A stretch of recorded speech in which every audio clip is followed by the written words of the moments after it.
часов без участия адвоката. Эта императивная норма права русским языком и кыргызским языком четко прописано, объявляется только в присутствии адвоката. Естественно, почему настолько грубое нарушение было допущено, мы теперь понимаем. Вот тот злополучный документ, который интересует нашу власть. Если вы обратите внимание на эмблему, вы можете проверить эту эмблему. Это эмблема Службы безопасности Турции. В данном документе говорится,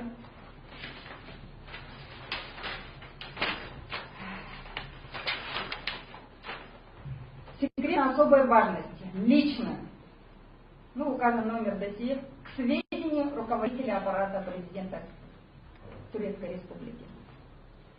Авиакатастрофа, происшедшая 16 января 2017 году в столице Кыргызстана, в городе Бишкек, турецкого грузового самолета и проведенные нами разведывательные оперативные мероприятия в итоге дали результаты.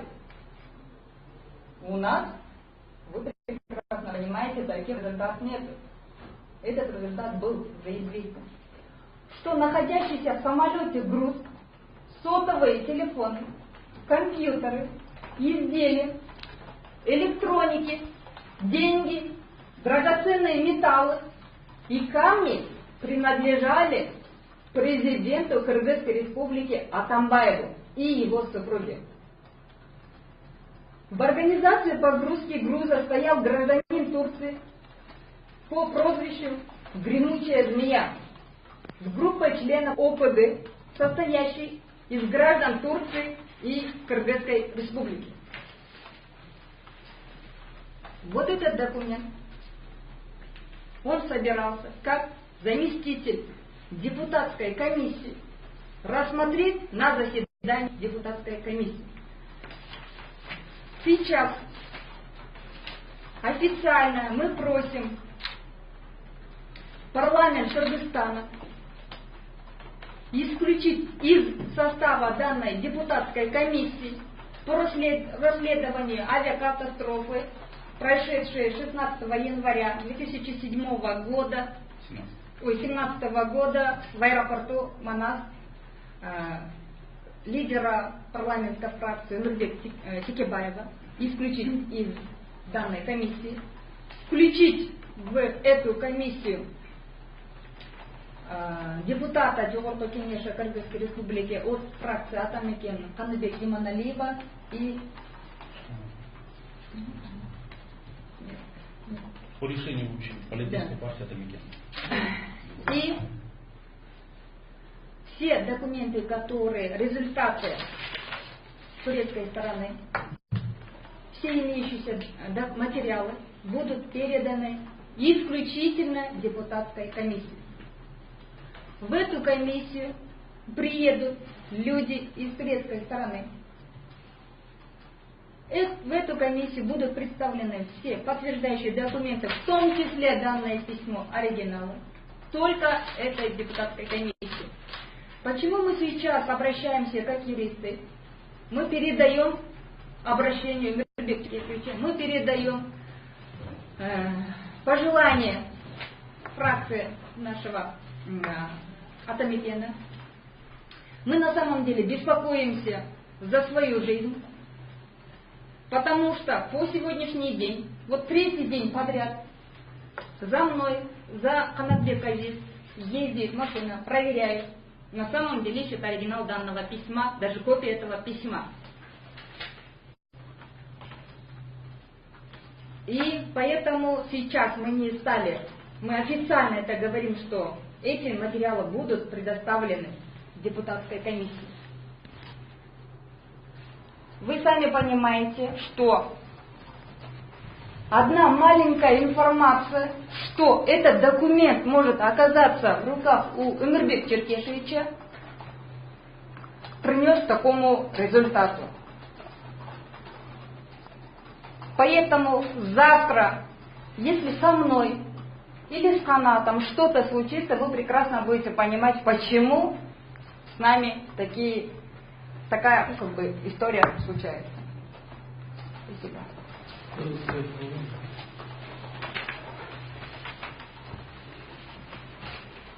Урматтуу журналисттер, урматтуу Кыргызстандын эли, бүгүн пресс-конференцияны мен биринчи биздин парламенттик фракция Жогорку Кеңештин лидери Өмүрбек Черкешевичтин кайрылуусу менен баштайм.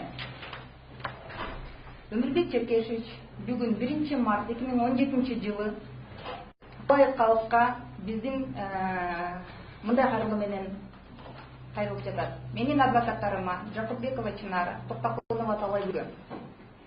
Менин Кипрге, Венага болгон сапарларымдын жыйынтыгында менин колума 2017 жылдын 16 январындагы Бишкек аэропортунда болгон авиакатастрофа боюнча маалыматтар тийди. Тилекке каршы аларды жарыялаганга үлгүрбөй калдым. Бул маалыматтарды ишеничтүү кишилердин аркылуу силерге берем. Бул маалыматтарды коомчулукка жана депутаттык комиссиянын мүчөлөрүнө жеткирип коюңуздарды суранам. Эл чындыкты билиш керек. Урматтуу менен Өмүрбек Черкешевич. 1 март 2017 жылы. Урматтуу кыргызстандыктар, биздин кыргыз элибиз илгертеден бери эле башын жерге салып, чындыктан качпаган эл. Өмүрбек Черкешевич ушул 25 жылдан ашык жалаң чындыкты айтып элге күйүп келе жаткан адамдардын бири. Өзүңүздөр билесиздер, Кипрга узап жатканда, андан келгенде дагы ушул эле сиздер журналисттер аркылуу калай калка бардыгына жашыруун бир окуя катары билинди. Эмнеге барды? Ким менен жолукту? Биздин бийлик ар кандай окуяларды элге таркатышты. Өзүңүздөр билесиздер, эмне ким менен жолукту деген ар кандай окуялар болду. Ушул Кипрден келгенден кийин президент өзү генералдык прокуратурага кайрылып, ушул маалыматтарды текшергиле деген. Ошондо дагы пресс-конференциянын аркылуу же ошол генералдык прокуратурага дагы биз мындай маалымат бергенбиз. Чындыгында Өмүрбек Черкешевич абдан көп маалыматтарды алды. Ал маалыматтар тастыкталгандан кийин калай калкка жеткизилет. Эки маалымат болгон эле документтери менен сиздерге көрсөткөн Өмүрбек Черкешевич ошол баш прокуратурага берилген. Ошондо дагы айткан, менде маалыматтар бар, колума тастыкталып тийгенден кийин сиздерге жөнөтөм деп. Венадан иш сапары менен келе жатканда ошол элдин баарын өзгөчө биздин бийликти кызыктырып алган могу документ колуна тиймек. 24 февраль күнү, 25-де, 26 февраль күнү саат 3-те бүтүн биздин калк ушундай Өмүрбек Черкешевичтин кармалып кеткенин уктук. Биринчи биздин сурообуз мындай болду. Эмне үчүн Венада жүргөндө Өмүрбек Черкешевич ушундай кылмыш из козголгонун билди. Жакшынакай эч жакка качып кеткен жок. Ошол жакта калып калган жок. Кыргызстанга келе жаткан жеринен ошол траптан бир шпионду же бир башка абдан коркунучтуу преступникти кармагантып жанындагы жубайына көрсөтпөй колун бутун толгоп алып кетишти. Биздин карапайым элден дагы чындыгында мындай суроо түзүлдү да эмне үчүн? Венадан келген кишини ушул аэропортто колун бурап алып кетиш керек. Эмне үчүн? Эртең менен жашынакай келгенден кийин деле жогорку кеңешке келмек, пресс-конференция бермек. Ошол жерден деле алса болот беле? Жок. Эмне үчүн? Эмне үчүн? Бүгүн эмне үчүн деген суроонун жообу табылып жатат. Ушул кагазда, расмий сөзүндө делип турган кагазда 2017 жылдын 16 январында болгон каргашалуу окуяны өзүңүздөр жакшы билесиздер. Ошол учактын жыгылганы. Эмирбек Черкесович ошол депутаттык комиссиянын жетекчилигинин жардамчысы, заместителі болду. Ушул документте мындай деп көрсөтүлүп турат. 16 январь 2017 жылы болгон учактын авиакатастрофасында Бишкектеги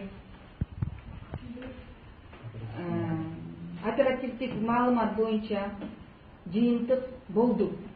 Жыйынтык негизинде ошол самолетто болгон жүк бул сотовый телефондор, компьютерлер, изделиялар, электроникалар, акчалар, драгоценный металлдар жана таштар драгоценный. Кыргыз Республикасынын президенти Атамбаевга жана анын аялына тийиштүү. Ага чейин депутаттык комиссиядагы бардыгы калайыкка кайтылган. Эмне үчүн бул күч чындыгында бул жүк кимге тийиштүү? Ошол жүктү кимге тийиштүү дегенди ушул депутаттык комиссияга тастыктап жаткан. Мына ошол жүк кимге тийиштүү экенин кагаз түрүндө келип жатат. Дагы бул жерде көрсөтүлүп атат. Ошол жүктүн организация погрузка деп коет, ошого Турциянын жараны Гремучая змея деген адам ОКГнын мүчөсү болот экен. Жана Кыргыз Республикасынын ошол ОКГда турган мүчөлөрү жана ошол Гремучая